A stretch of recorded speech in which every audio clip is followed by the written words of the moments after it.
Hey, I'm Abby, and welcome back to the Life-Work Balance YouTube channel. Today, I would like to talk to you about the difference between a hiring manager and a recruiter, and what that means for you in your job search process. If you're looking forward to this video, please go ahead and give it a thumbs up. And if you haven't already, please go ahead and hit that subscribe button as well as the bell so that you can receive life-work balance advice delivered directly to you every Sunday. So during your job search process, you've probably encountered both hiring managers and recruiters. So what's the difference between the two? And is there anything that you should know about how that role impacts your job search process? One thing to know about the hiring manager versus recruiter roles is that hiring managers can sometimes act as recruiters, but typically recruiters do not act as hiring managers. Recruiters are specifically used to recruit for positions. So this may mean that the recruiter is in a position as a recruiter for an organization, and their job is solely to recruit for vacant positions within the organization. Now, this position may be salaried and have no commission, or it could be commission-based. And the recruiter may even be external to an organization and act as a headhunter. Hiring managers, on the other hand, are typically a member of the organization, and the hiring manager is likely someone who will work with the vacant position that is being recruited for. So if you're applying to a position and you're talking with a hiring manager, if you were to get that position, the chances of you working directly or indirectly with the hiring manager is high. Whereas with a recruiter, you may interact with them during the job search process and the hiring process and then never hear from or see them again. So really, a recruiter manages the recruitment process, whereas a hiring manager kind of closes the deal and is the final decision maker on who is going to fill a position. Typically, when you think about the job search process, a hiring manager has a vacancy that they're looking to fill. They then contact their recruiter and they work with their recruiter to create a job posting. Now, this is what you apply to. This is what you search for and you find online. You then decide that you want to apply. You put in the effort to apply to the position, and then typically a recruiter will review your application and determine if you are a good fit or not a good fit. If you're a good fit, they will then move you forward in the process. If you're not a good fit, then they will reject you or decline your application. Now again, a hiring manager may be a recruiter.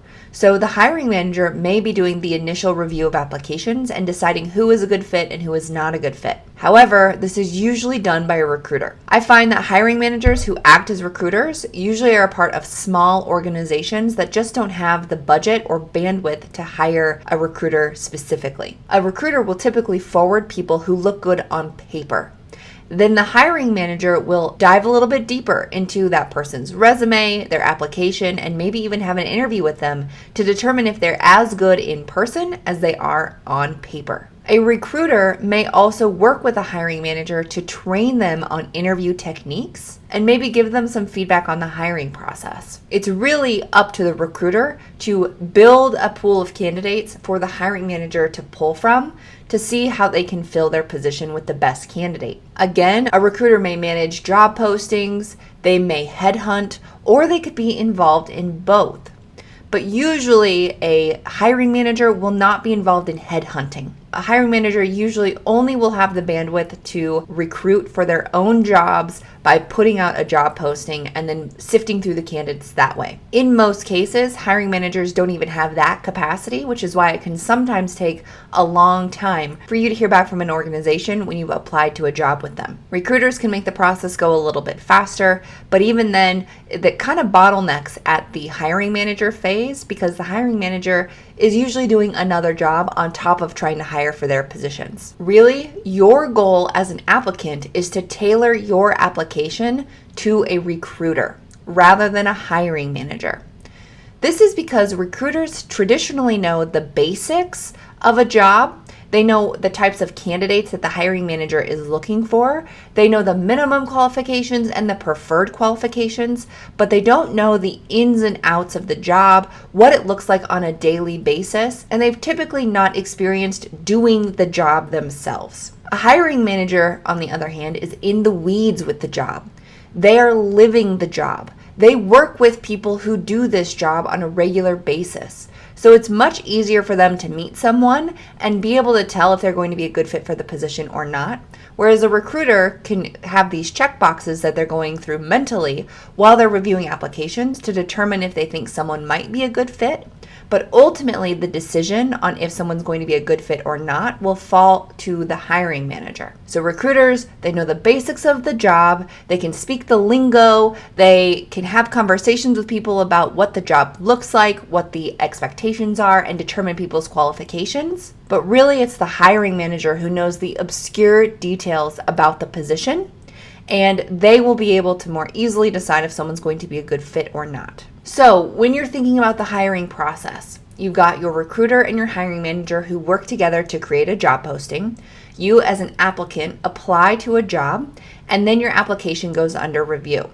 If a recruiter is involved, the recruiter will review your application, any supplemental questions, or any supplemental documents that you may have included, and they will be looking for keywords and phrases to determine if you are going to be a good fit for the position. This is why it's so essential that you create a tailored resume for every single position you apply to. Chances are your application will first be reviewed by someone who is not a subject matter expert and who is just exclusively looking for keywords and phrases that were mentioned in the job posting in your application and with your application materials. So if you do not include a tailored resume with your application, chances are a recruiter will determine that you are not a good fit for the position because they are not seeing those keywords and phrases that the hiring manager has mentioned during the job posting creation process. A hiring manager, on the other hand, may be able to read between the lines a little bit, but the chances of your application being reviewed by a hiring manager right off the bat is relatively slim. So it is essential that you create a tailored resume so that the recruiter, who again is not the subject matter expert, can easily see that you have the skills and qualifications and maybe even education and training required for the position. This then allows them to determine that you will likely be a good fit for the position. They determine that you look good on paper. Once they make that determination, they will then forward your application, your answers to any supplemental questions, and your supplemental documents like your resume and your cover letter to the hiring manager. The hiring manager will then review your application, your answers to the supplemental questions, and your supplemental materials like your resume and your cover letter to determine if they want to interview you. Now, there may be a step in this process where the recruiter actually wants to interview you first. This would be considered like a phone screen. If the recruiter interviews you, they will likely be involved in just determining if you might be a good culture fit for the organization and to clarify that you meet the minimum and probably some preferred qualifications. But if you're interviewing with the recruiter alone, just the recruiter, no hiring manager involved, it's likely going to be relatively surface level. Once you get to the hiring manager's desk, and they have reviewed your application and they've decided they want to interview you, the interviews will likely be more in-depth and maybe a little bit more technical. You can expect a lot of behavioral-based interview questions as well as some job-specific technical questions. Once the interview process is complete, let's say that you've interviewed with the hiring manager, it may be the case that the recruiter jumps back into the process and helps you through the hiring process. They may be involved in sending you any benefits information. They may be involved in salary negotiation, though chances are the hiring manager will also be involved in this process. The recruiter may also be completely hands-off once they've passed applications to the hiring manager for review. Then the hiring manager may take it all from that initial handoff. They may do all of the interviews, they may do all of the salary negotiation, they may send you all of the benefits information. So there's really no clear-cut definition of what a hiring manager does exclusively and what a recruiter does exclusively. Recruiters traditionally do a little bit less than what a hiring manager would do, and a hiring manager may take on some of those recruiting duties depending on the size of the organization. So, while it is maybe clear as mud as to what a recruiter versus a hiring manager does during the hiring process, I hope this video has given you some insight into the difference between those two roles. If you found this video helpful, please go ahead and give it a thumbs up. And if you have any questions, comments, thoughts, or ideas, please put them in the comments box below. I do look at and review all of the comments that come through, and I like to reply to each of them individually. So again, if you have any questions, comments, thoughts, or ideas, put them in the comments box below. And if you haven't already, please go ahead and hit that subscribe button as well as the bell so that you can receive life-work balance advice delivered directly to you every Sunday. Thanks, and I'll see you next week.